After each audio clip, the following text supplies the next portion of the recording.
The Accountant by the Prowler.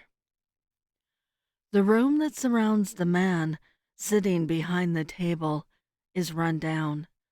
The walls are stained, with holes scattered throughout, revealing exposed wood. It is dark inside, with only the dim glow from a few hanging bulbs lighting the eerie atmosphere of the decaying chamber. A fireplace can be found to the left of the desk, hollowed and decrepit, with tiny scratch marks adorning its wooden frame. A weathered navy blue upholstered chair sits to the right of the fireplace, facing the man behind the desk, tattered through time and stained from whoever sat before. The desk in the middle of the room is made from a once fine cedar piece of wood, darkened but chipped away from time. On top the desk sits a typewriter from a bygone era, 20s, maybe 30s, still in need of a constant ink ribbon exchange, which plenty can be found sitting in a black box in the bottom drawer of the desk. Next to the typewriter sits a dimly burning candle in a golden rust-colored candle holder. On the other side of the typewriter sits a china teacup, on top a saucer, with several chips around the rim of the cup, and the saucer as well. Once colored white, with pink cherry blossoms painted on. It now is yellowed, with dry dark red smudges around its exterior, containing a dark black liquid inside, piping hot, as can be seen from the steam rising from its contents. A large brown leather book sits next to the teacup that looks to contain the history of man and his behaviors inside its bindings, placed ever so, as if it were meant to grab one's attention. Behind the table, sitting in a black upholstered long-back chair, sits a man. The man, if you will. He looks to have endured 1,000 lifetimes of pain and torture, his face horribly scarred and burned from his pittance. His hair jet black with silver streaks throughout, finely shaved on the sides and in the back, exposing more scars underneath the hairline. His eyes cannot be seen, for he wears darkened reading glasses, with a long strand of black hair that hangs ever so, blocking his vision in one eye that he has to brush away as he bends over to place a sheet of off-white paper into the typewriter. The man then flips open the massive leather book, flipping through the dry, weathered pages until he arrives at the correct spot. He then slides open the top right drawer of the desk and procures a quill and ink from inside that he places just in front of the typewriter. The man appears to be ready. He raises his scarred head and looks toward the stained, scratched-up door and gently whistles a single melancholic note. The door creaks loudly in the eerily quiet atmosphere from the centuries-long rust coating the door's withered hinges. A person then is ushered into the room and is placed onto the chair next to the fireplace, staring at the man behind the desk. It's time to begin. The man waves his hand slightly, gesturing to close the door. If you're the person who has just been brought into the room, your sensories are immediately attacked with rot and decay, taking in the horrific smells which can be best described as death. The place you find yourself is definitely not heaven, but it is not hell either. It is a waiting room of sorts, a momentary inconvenience of purgatory, if you will.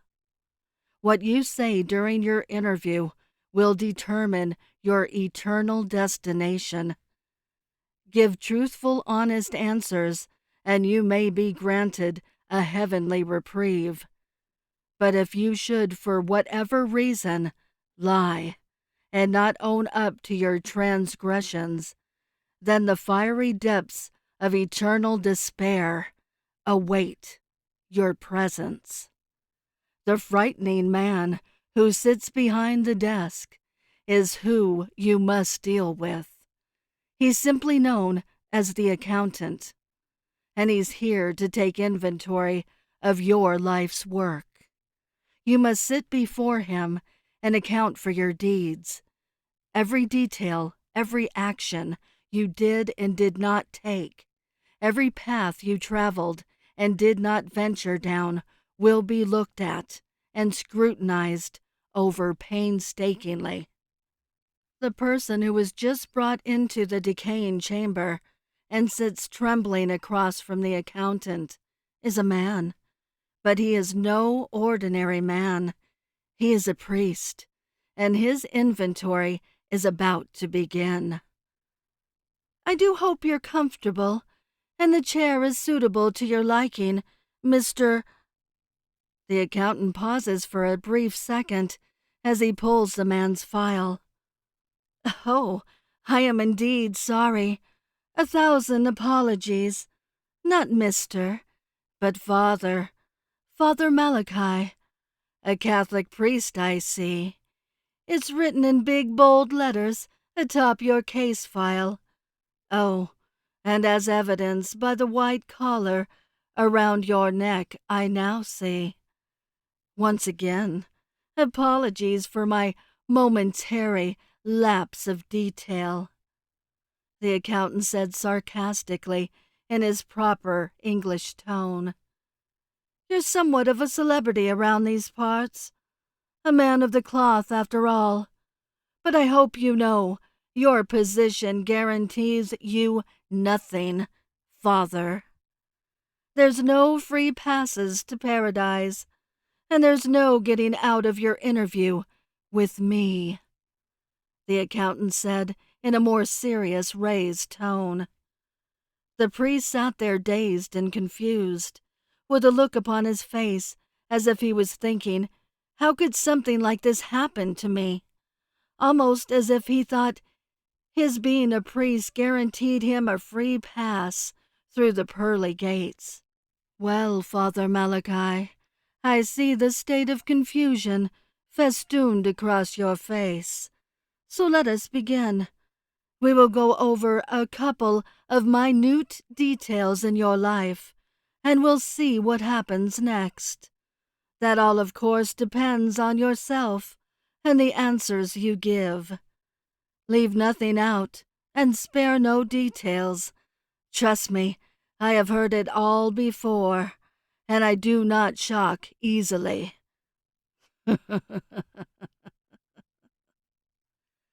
Let's see here. Oh, this should actually be very quick, if you answer honestly. And please do. I'd love to wrap this up before my afternoon tea. It says here, you've spent your entire adult life protecting and guiding the flock of your congregation. Baptisms, confessionals, last rites. You've been there. For hundreds of parishioners you devoted your life and time to, performing the duties of a studious shepherd. But what about the 2 years before you became a priest, Father Malachi? The accountant said in a menacing tone. Specifically, from March 18th, 1980, to March 25th, 1982. Enlighten me on your endeavors during those raucous years, if you will, Father. I don't believe you were doing much shepherding in that span, were you? Drinking, drugs, womanizing. My, Father, such a dirty young gentleman, the accountant said sarcastically. Father, excuse me, but this is your part of the proceedings. There will be no silent tongues in this room. If you persist on remaining quiet, then I will have to turn very nasty." As the accountant uttered that last line, he procured a rusty, blood-covered straight-razor from his coat pocket and smiled at the priest, informing him that he'll use it on him just as it had been used on himself. Just then, before he was carved into, the priest shouted, "I was a young man. It's what all young men do during that special age. Enjoy life." "You certainly enjoyed life, Father Malachi. We're not here, however, because of your partying ways. Well, not completely, anyway. We are here to discuss what you did during those intoxicating, adrenaline-pumping times." I do not know what you mean. I did nothing wrong during those years. Just simple, harmless, youthful partying. Then, after a horrible accident, I realized the errors of my ways, and that the partying lifestyle was not for me, and I joined the priesthood," the father explained calmly. "Ah, yes, the accident. We'll get back to that later. But first, you're already lying, which I told you never to do. Remember, this is an interview, which determines your eternal resting place. Paradise and the pit of despair hangs in the balance for you, depending on your answers. Lie to me again, and your account will be terminated." "You did something horrific to those poor, innocent party-going girls, didn't you, Father? I want grisly, truthful details. You're here to confess your heinous acts, and if your confession is deemed sincere, you will reap the fruits of paradise," the accountant shouted. There are no grisly details to report of. If anything happened to those poor girls, then it was simply accidents. I know of nothing. I was not in my right mind during those times. No one was. I'm lucky I made it home most nights.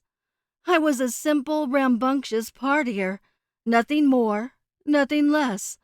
I never hurt a soul." The priest responded timidly. "Oh, my Father, do we have big problems here? I've been a patient man. Some might say too patient. Your deeds are already known to me. We are looking for truth from your lips regarding the heinous things you've done in your life. I couldn't have made the situation any more clearer. I know each and every time you took to the streets to party, you found yourself a nice, unsuspecting girl to enjoy the evening with. Drinks, drugs, and a plethora of other delights on the menu. However, that's not where the fun ended for you, anyway. You were never as intoxicated as you claimed to be. Everyone else was, but not you, Father.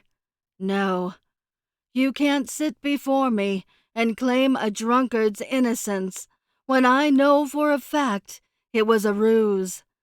For that was the time you went to work. That was the time you butchered those poor innocents. One by one, you massacred every woman that crossed your path. You're not just a murderer, but a serial killer, Father. The only semblance of truth that has escaped your lips was you did stop because of an accident. But let's uncover the whole truth of that night. You and a young woman were driving home, both inebriated, and the young woman who was driving lost control and ran into a telephone pole, injuring yourself and killing her instantly. I believe you told the police. Lies, of course, because the truth of the matter is you were driving. It was dark, and you swerved because you didn't want to run over a cat and ran into the pole. Then, in your quick thinking, you went to the trunk and pulled the woman out, who was your latest victim, then placed her in the driver's seat, smashing her head into the steering wheel and suffocating her on the spot, making it look like she had been driving. Then, after getting away with it, for whatever reason, you decided to quit your murderous ways, and you joined the priesthood, thinking it would absolve you of your sins. There it is, the whole truth, and nothing but the truth. That's what you should have said. Those are the truths that were needed for your ascendancy. But Father Malachi, sadly, your interview is over. The door violently swung open, and two cloaked figures dragged the priest away, kicking and screaming. So if you should find yourself in a dark and dingy room, sitting across from a scarred gentleman, when he asks you a question, it's best to tell him the truth. I would like to give a heartfelt thank you to the special friends of the channel for your overwhelming generosity. If you would like to support the channel, the link is below in the description. Also, please send me your stories and poems to duchessofdarkness27@gmail.com. You can also find me on Instagram at duchess.ofdarkness and Twitter at duchessofdarkn2. I want to thank all my listeners for your kindness, your encouragement, and your support. It means the world to me. Thank you for joining me. Until next time.